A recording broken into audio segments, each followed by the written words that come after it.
세상의 구원자로 오신 예수 그리스도께서 이 땅에 아기로 태어나셨을 때 그 아기를 메시아로 알아본 사람은 사실 별로 없었습니다. 그 가운데 한 사람이 오늘 본문에 소개되는 시므온이죠. 25절에 보면 예루살렘에 시므온이라는 사람이 있었는데 그 사람은 의롭고 경건한 사람이므로 이스라엘이 받을 위로를 기다리고 있었고 또 성령이 그에게 임하여 계셨다 기록합니다. 시므온은 의롭고 경건한 사람이었다 성경은 증언하죠. 성경이 한 사람의 인생에 대해 기록할 때는 그 사람의 됨됨이나 특징적인 면모들에 주목하기 마련입니다. 무엇보다 의롭고 경건한 삶을 살았다. 이 점이 이 시므온의 됨됨이를 말해주는 특징이라는 것이죠. 말하자면 시므온의 경우 평생의 신념이 그런 거였다 볼 수 있겠죠. 의롭고 경건하게 살자. 단지 그걸 표구로 걸어놓거나 새 결심으로만 삼은 게 아니라 실제로 의롭게 살았고 경건하게 살았습니다. 그렇게 살면서 하나님과 동행하고 자기 존재의 가치를 느끼며 살았다고 볼 수 있죠.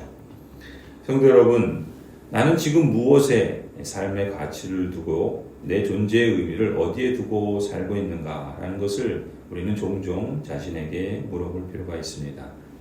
하루하루 살기가 너무 힘들고 바쁘다든지 반대로 사는 게 너무 재미있어서 즐기기에도 시간이 부족하다고 여기는 사람이라 할지라도 내 삶의 진정한 의미와 가치를 어디에 두고 있는지 점검해 보는 것은 빠르면 빠를수록 유익하리라고 봅니다. 두 번째로 이 시므온은 이스라엘이 받을 위로를 기다리는 사람이었습니다. 시므온은 자신의 신념대로 의롭고 경건하게 살았지만 그럼에도 불구하고 진정한 위로를 아직 만나보진 못했던 것 같습니다. 여전히 그는 진정한 위로를 기다려야만 했다 기록하고 있죠. 아마도 죽기 전까지 진정한 위로를 기다린 것으로 보입니다. 그렇다면 시므온이 기다린 이스라엘의 위로가 무엇인가? 26절에 보면 그는 주님께서 세우신 그리스도를 보기 전에는 죽지 아니할 것이라는 성령의 지시를 받은 사람이었다 증언하죠. 또 30절도 보면 아기 예수님을 만나본 후에는 내 눈이 주님의 구원을 보았습니다. 이렇게 고백을 합니다. 그러니까 시므온이 간절히 기다렸던 이스라엘의 위로는 다름 아닌 예수 그리스도 메시아 주님을 만나 얻게 되는 구원이었던 것이죠. 시므온은 마침내 아기 예수님을, 아기 그리스도를 자신의 품에 안게 되었을 때 큰 감격을 맛보게 됩니다.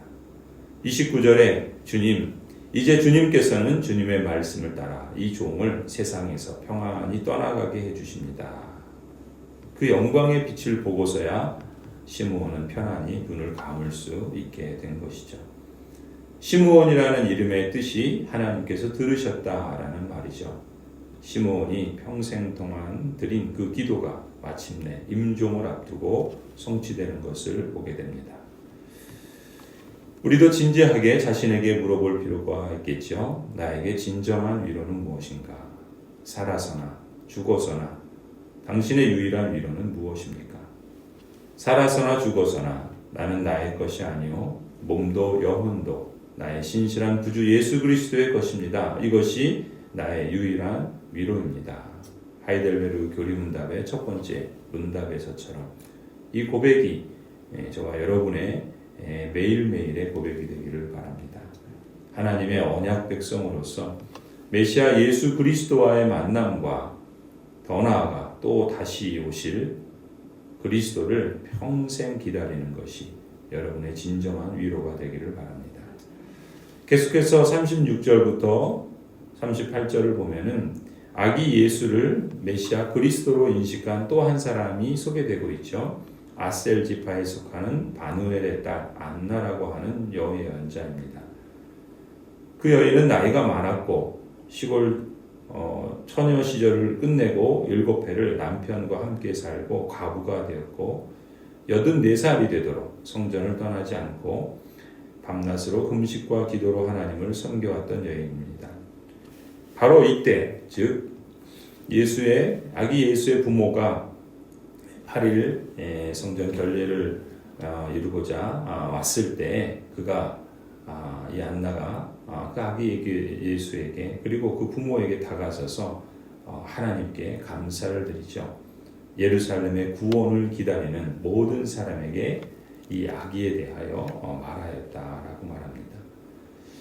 이 안나는 참으로 기다려야 할 것을 기다린 사람입니다. 예루살렘의 구원을 기다렸죠. 밤낮으로 성전에 가서 금식하며 기도한 이유는 진정한 구원을 기다리는 데 있었던 것입니다. 가치 있는 삶이란 어떤 것일까요? 사람마다 자신이 중요하게 여기는 것을 제일 많이 행하도록 그렇게 살아가겠죠. 가치 있는 삶이란 메시아 그리스도에 대해서 얼마나 간절함을 갖고 있는가, 예수 그리스도를 다른 무엇보다 진정으로 최우선순위에 두는가, 돈을 생명처럼 여기는 이 세상에서 정말 그 돈에 대한 간절한 만큼이나 하나님 나라를 간절하게 찾고 구하고 두드리는가, 이것에 대한 나의 선택과 응답, 그것이 바로 가치 있는 삶이라 성경은 우리에게 강조합니다. 또한 개인만이 아니라 교회도 마찬가지죠. 교회가 뭘 추구하고 있는가? 가령 우리 교회는 하나님 나라를 증거하는 마을 교회를 추구합니다. 그러한 추구가 우리에게서 발전하는 모습으로 나타나기를 원하는 것, 저는 이것이 또한 우리 교회가 가치 있는 삶에 대해 갖는 선택과 응답이라고 믿습니다. 하나님의 시각에서 가치 있는 인생의 평가 기준은 정말 기다려야 할 것을 간절히 기다리는 삶의 자세, 정말 의지해야 할 것을 간절히 의지하는 삶의 자세라고 봅니다. 안나와 같이 힘없고 가진 것 없는 노인이요, 과부를 통해서도 오히려 하나님께서는 이것이 가치 있는 인생이다 라는 사실을 오늘 우리에게 역설적으로 말씀하고 있다 믿습니다. 또한 안나는 알아봐야 할 것을 제대로 볼 수 있는 안목을 가진 여인이었습니다. 38절을 보면 요셉과 마리아가 아기 예수를 안고 성전에 결례의식을 행하러 들어갈 때 마침 그때 나와서 아기 예수가 바로 메시아, 예루살렘의 위로인 것을 알아보죠. 그리고 사람들에게 그 사실을 말합니다. 사실 안나가 알아봤다는 사실은 그냥 평범한 것이 아닙니다. 매우 특별하다면 특별한 능력이라고 할 수 있죠. 왜냐하면 이런 상상을 해보세요. 당시 성전에는 안나만 있었던 게 아니죠. 수많은 사람들이 예루살렘 성전에 있었습니다. 가령 경건한 바리새파 사람들과 또 종교 지도자들인 제사장들이 있었겠죠. 하지만 그들은 정기적으로 드리는 제사의식을 준비한다고 정작 그 예배의 주인이신 예수님은 알아보지 못했습니다. 요즘식으로 말하면 예배 안내하고 찬양대 준비하고 신교 간식 만들고 예배당에서 앉아있긴 한데 정작 다른 거 신경 쓰느라고 그 예배의 주인이신 예수님께는 전혀 신경을 쓰지 않는다면 참 안타까운 일이겠죠. 주객이 전도되는 일입니다. 섬기는 사역도 마찬가지죠. 매우 중요합니다. 하지만 그 모든 사역을 왜 합니까? 무엇을 위해서 합니까? 그 모든 사역을 감당하면서 우리는 늘 잊지 말아야 할 것은 예수 그리스도에게 집중해야 하는 것이죠. 바리새파 사람들이, 종교 지도자들이 더 그리합니다. 자신이 하는 일 때문에 정작 그 일의 주인이신 주님을 외면하고 있다면 그것은 심각한 우상숭배라고 말할 수밖에 없습니다. 예루살렘 성전에는 정치 지도자들인 사두개인들과 또한 장로들도 있었겠죠. 그들은 이스라엘을 정치적으로, 행정적으로 또 여러 가지 재정적으로 운영한다고 정작 진정한 왕이신 예수님을 외면하고 알아보지 못했습니다. 가령 교회로 보자면 교회 행사한다고, 행정한다고, 선교한다고, 재정 일들에 신경 쓴다고 정작 진정한 왕이신 예수님을 놓친다면 역시 안 되겠죠.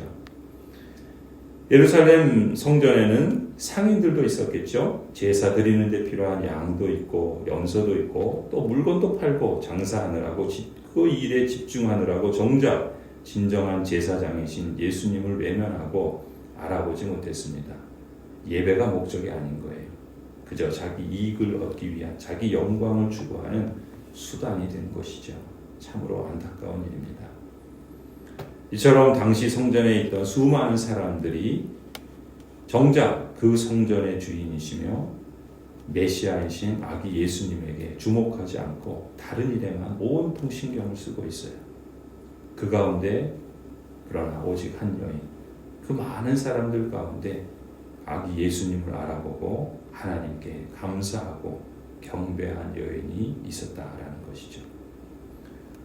오늘 세상과 사람들의 기준에서 주목받을 사람들은 어찌 보면 종교적으로 바리새파 사람들, 정치적으로 성공한 사두개파 사람들, 경제적으로 부유한 상인들이 마땅하겠죠.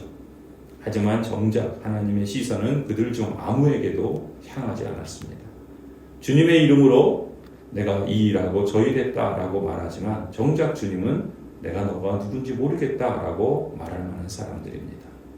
돈도 없고 힘도 없고 나이 들어서 늙은 과부에게 오히려 하나님은 착하고 충성된 종이라고 말씀하시겠죠. 정말 기다려야 할 것을 간절히 기다리는 사람, 정말 알아봐야 할 것을 알아보고 감사와 경배를 드리는 사람. 저와 여러분의 가치는 이 세상의 기준에 의한 가치들의 세례를 받지 아니하고 거기에 물들고 그것을 따라가는 것이 아니라 전능하신 하나님의 택하심과 부르심에 있다라는 것을 우리가 늘 기억했으면 좋겠습니다. 택하심을 받은 존귀한 사람으로서 여러분은 또한 이제 아기 예수님의 탄생이 아니라 이제는 왕이신 예수 그리스도께서 이 세상을 심판하기 위해서 다시 오실 그 재림을 기다리고 있지요. 다른 것에 대한 간절함과 다른 것에 대한 집중이 아니라 오직 주님과 하나님 나라에 대한 간절한 기다림과 우선순위보다 이러한 다른 것에 대한 이런 것들이 앞서지 않도록 우리가 늘 깨어 있어야 하겠습니다. 날마다 우리 삶에서 주님을 간절히 사모하고 언제 어디서건 주님을 알아보고 우리가 잘 될 때든지 혹 어려움을 당할 때든지 우리가 평안할 때든지 우리가 피곤하고 지쳐 있을 때든지 우리가 주님께 우리 마음을 집중하고 또한 주님께서 행하신 일 또 주님께서 행하실 일들을 감사하고 소망하며 여러분의 발전을 나타내시기를 간절히 축원합니다.